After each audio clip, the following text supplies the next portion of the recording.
All right, Shalom. First and foremost, I want to give all praises, honor, and glory unto Yahweh, Bahasham, Yahweh Shai, Bahasham Rekapadash, Brakatham.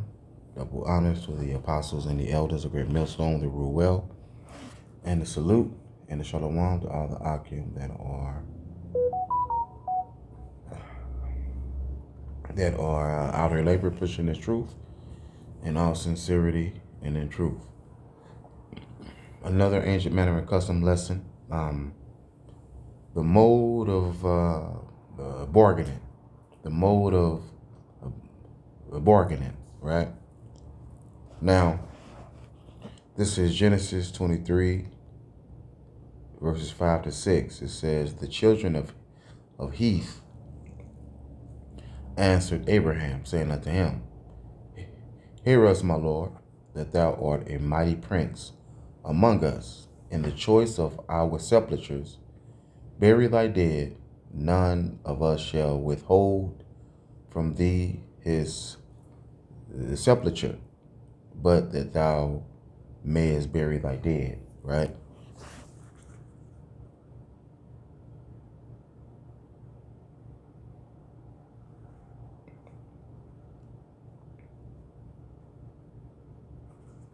Now, what is bargaining? Let's get that. Bargaining. Uh,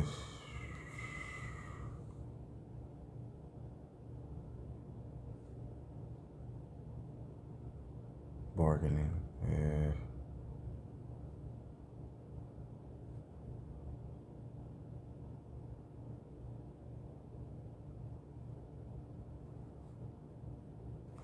Bargaining in the ancient world, right? Okay. Bargaining in the ancient world was a fundamental blend of haggling, gift exchange, and diplomacy, involving evolving from direct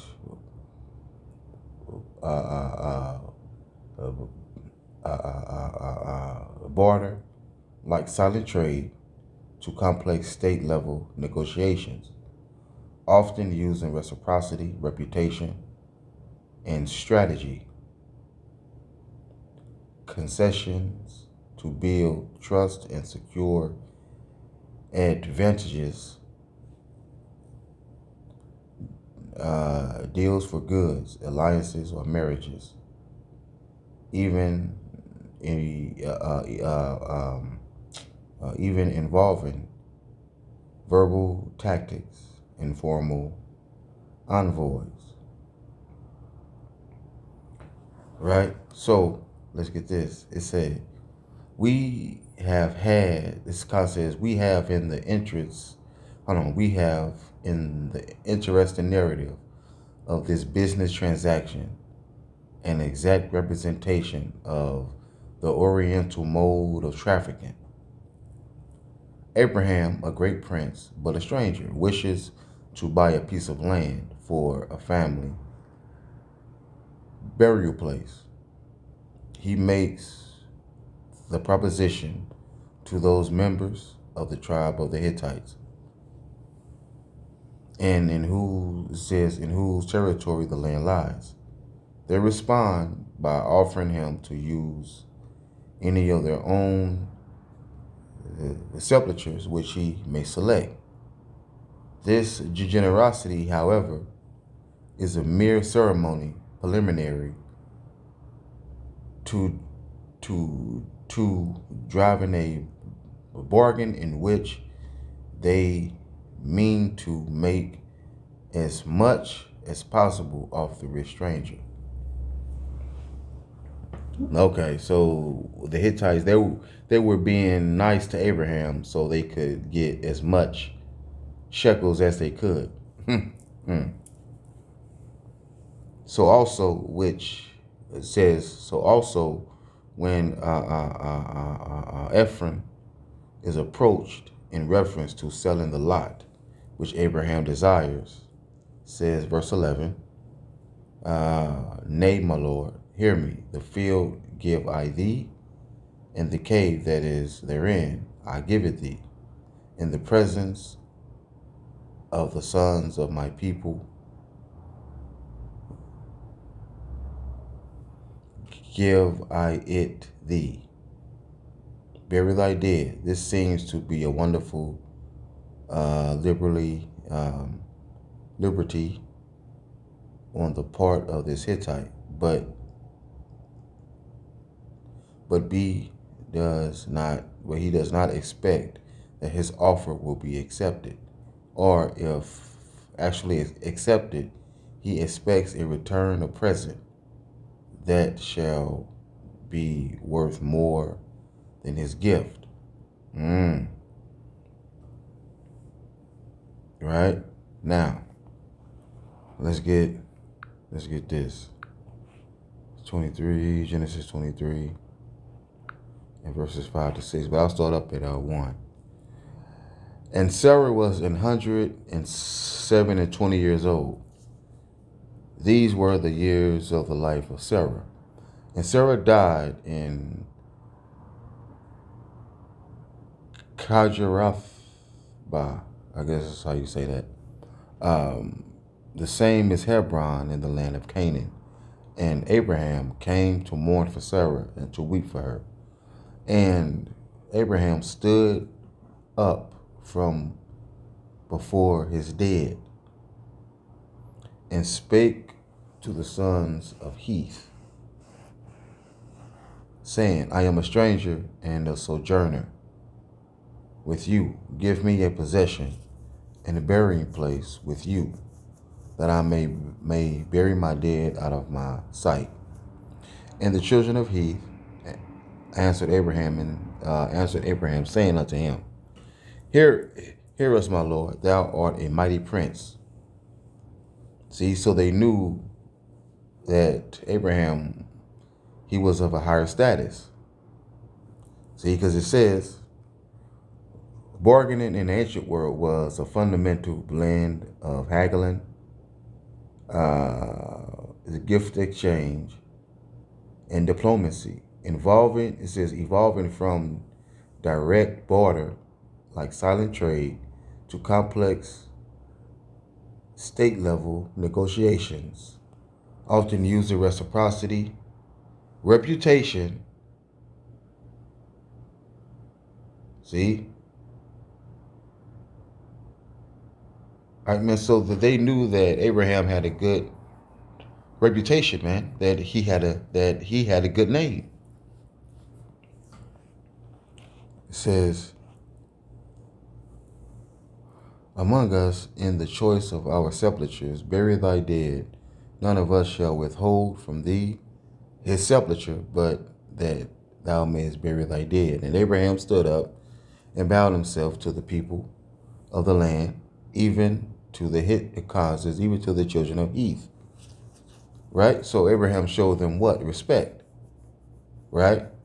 So the bowing hospitality in the ancient world, man, it was very important. And he communed with them, saying, if it be your mind that I should bury my dead out of my sight, hear me, and entreat for me to Ephron, the son of Zohar, the son of Zohar, says that he may give me the cave of Malekla, says which is in the end of his field, for as much money as it is worth, he shall give it me for a possession of a burying place amongst you. And Ephron dwelt among the children of Heth, and Ephron the Hittite answered Abraham in the audience of the children of Heth, even all that went in at the gate of his city, saying, Nay, my Lord, hear me, the field I give thee, and the cave that is therein I give it thee, in the presence of the sons of my people I give it thee, bury thy dead. And Abraham bowed down before, God says, and Abraham bowed down himself before the people of the land, And he spake unto Ephraim in the audience of the people of the land, saying, But if thou wilt give it, I pray thee, hear me, I will give thee money for the field, and take it of me. And I will bury my dead there. And Ephraim answered Abraham, saying unto him, My Lord, hearken unto me. The land is worth 400 shekels of silver. Now, how much is 400 shekels of silver?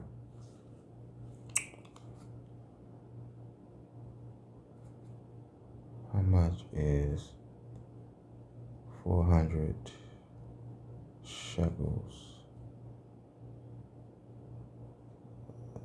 of silver?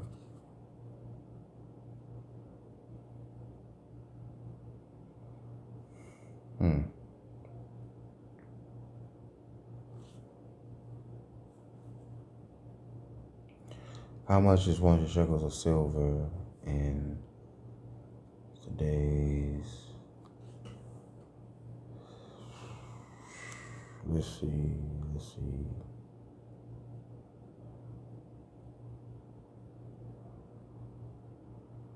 Roughly 10 pounds of silver. Hold on. This is not giving me what I'm asking.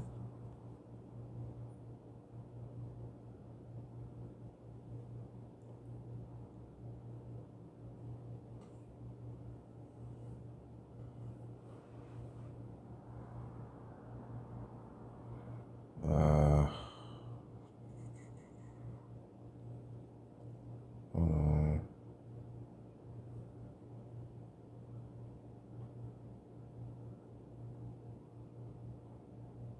I gotta find it.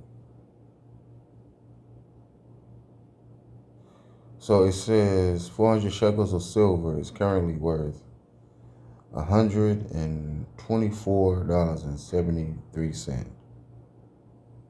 But I'm trying to figure out how much is it.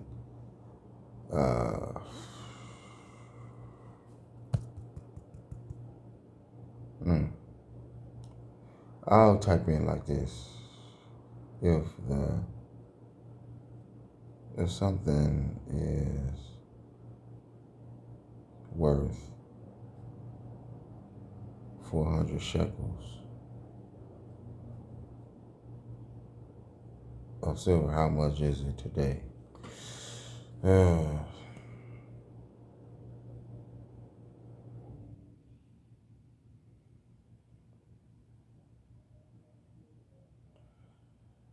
Okay, 320. No, I need 400. What is going on with Google, man? Come on.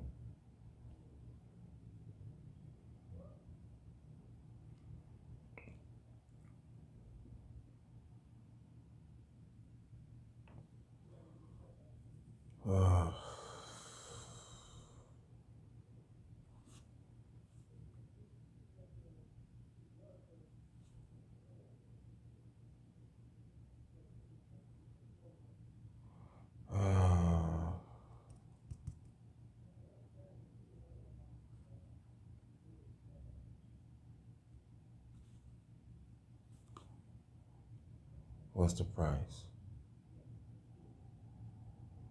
It's not telling me nothing. Okay. So the land, the cave of Molecular, I guess is how you say that, Machpelah, was worth 400 shekels of silver. Well, what is that betwixt me and thee? Bury therefore thy dead. And Abraham hearkened unto Ephraim, Ephraim. Abraham weighed to Ephraim the silver, which he had named in the audience of the sons of Heth, 400 shekels of silver, current money with the merchant. And the field which Machpelah, which was before Mamre, the field and the cave which was therein, and all the trees that were in the field, that were all, this says, that were in all the borders round about, were made sure. And Abraham, it says, unto Abraham possessed, it says, unto Abraham for a possession in the presence of the children of Heth, before all that went in at the gate of his city. All right, man. So basically, the way they would bargain in the ancient world was to basically get as much, all right, was to get as much money, to get as much shekels from the person that wants to buy something, or the person that's interested in buying something off them. They want to get as, all right, the person that's selling the product wants to get as much money from the off the person as they can, especially if they know that that person is rich, if that person got money.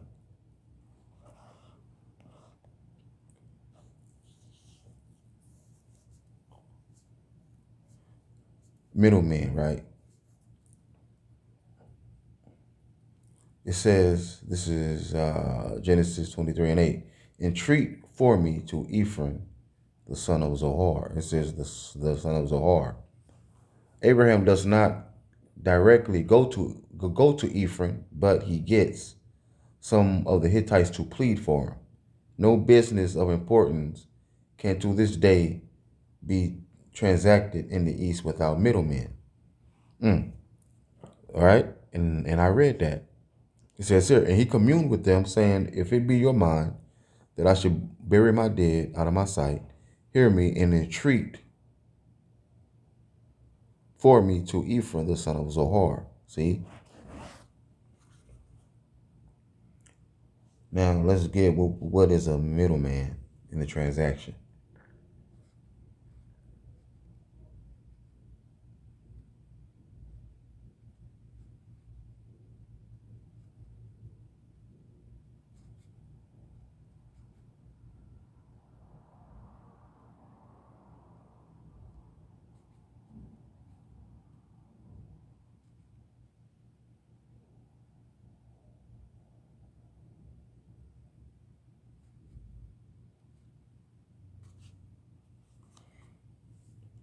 Okay, the purpose of a middleman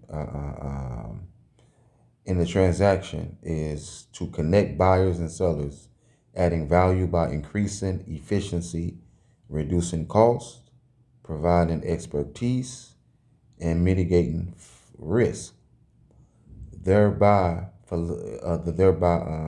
facilitating trade that might not happen directly. See?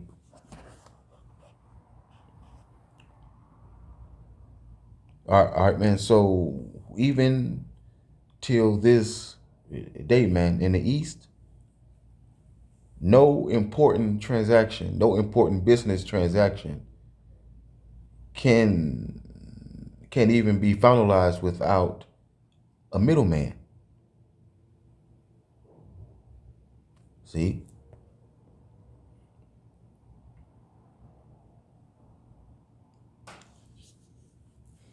Another one, how money was used. This is Genesis 23:16. Abraham hearkened unto Ephraim, and Abraham weighed to Ephraim, consulate, not, and Abraham weighed to Ephraim the silver, which he had named in the audience, the 400 shekels of the sons of Heth, 400 shekels of silver, current money with the merchant. The Hebrews probably learned the use of metallic money from the Phoenicians, among whom their ancestors dwelt, and who are said to have been the inventors of silver money. Other nations for a long time made oxen and sheep the standard of value. It says silver was the metal at first generally used for currency. Gold being kept for articles of jewelry.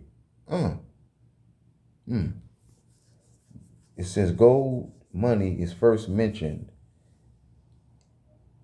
in First Chronicles 21 and 25, though, of course, it may have been used before the time they're referred to. Some suppose that in early times, gold jewelry was made of specified weight so that it might be used for money. Okay, let's get this. First Chronicles 21 and 25. First Chronicles 21 and 25. It says, so David gave to Ornan for the place 600 shekels of gold by weight. Right, man? So how the money was used in the ancient world, man, it was weighed. See, it was weighed. It says ancient money being uncoined was weighed instead of being counted. Even to this day, Oriental merchants weigh the silver and gold, which are the medium of traffic. Not only the bullion, but the coined pieces also. Bullion.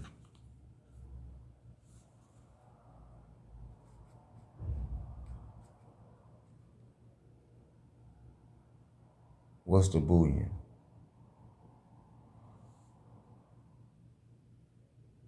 Okay, bullion refers to precious metals, primarily gold, silver, platinum, and palladium, refined to a high purity, usually over 99.5%, and formed into standard bars, ingots, or coins, valued mainly by their metal content and weight, serving as a stable store of wealth. Okay. So that's what a bullion is. But also coined pieces. Least some dishonest trader might pass upon them. A coin of light weight. The ancient Egyptians and some other nations used rings of gold and of silver for the same purposes that coins are used now. These rings were weighed, the weights being in the form of oxen, lions, geese, sheep, and other animals. Some of these weights have been found. They are made of bronze and with a ring projecting from the back of the handle. The weighing of money is also referred to in Jeremiah 32 and 9 to 10 and Zechariah 11 and 12.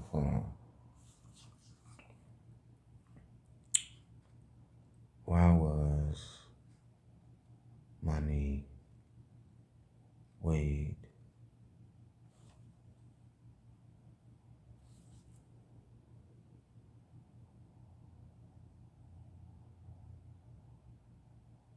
It says money was weighed in the Bible because ancient economies used precious metals, gold and silver, as currency, not standardized coins. So value was determined by precise weight using scales and known units like the shekel and talent.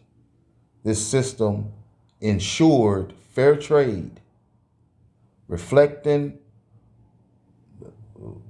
biblical emphasis on honesty and justice. Proverbs 11 and 1. And predated coinage, with weights serving as the reliable measure before standardized metal pieces were minted. Right? Let's get Proverbs 11 and 1. Proverbs 11 and 1 says, a false balance is abomination to Yahweh Shemashah, but a just weight is his delight. All right, man. So the reason why the money in the ancient world was weighed, the reason why it was weighed, so the person would know that basically they're not getting taken advantage of. They're not getting extorted. See, so the trade had to be a fair trade, man. That's why the money was weighed. What was weighed in the ancient world, man. It says the word shekel from shekal, to weight, indicates the original mode of reckoning money by weight rather than by count. When weighed money was introduced, it was natural that the name originally applied to what was weighed should be given to what was counted. Thus we find in the Bible a shekel of weight and a shekel of money. The exact weight of the shekel is not known. It is estimated to have been between 9 and 10 pennyweights, and is supposed to have been worth nearly 60 cents. Wow. This would make the value of the field Abraham bought of Ephraim nearly $240. All right, man. Now this is what I was looking for. How much the field was. So the field that Abraham bought was $240, man. Wow.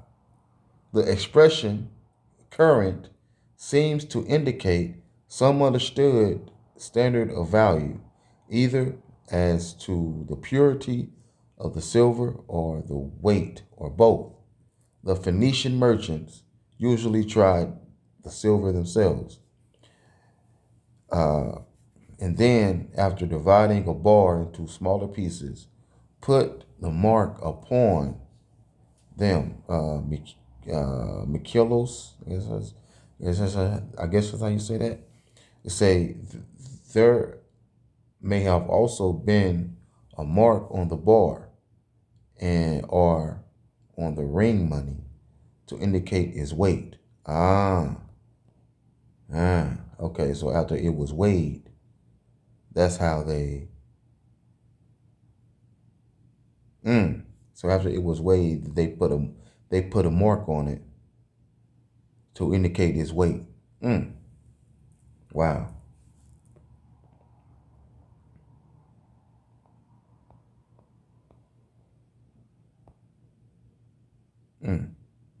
All right, man. So hopefully this lesson was edifying. Now we understand the mode of bargaining bargaining in the ancient world and how money was used in the ancient world. All right. So with that, I say shalom.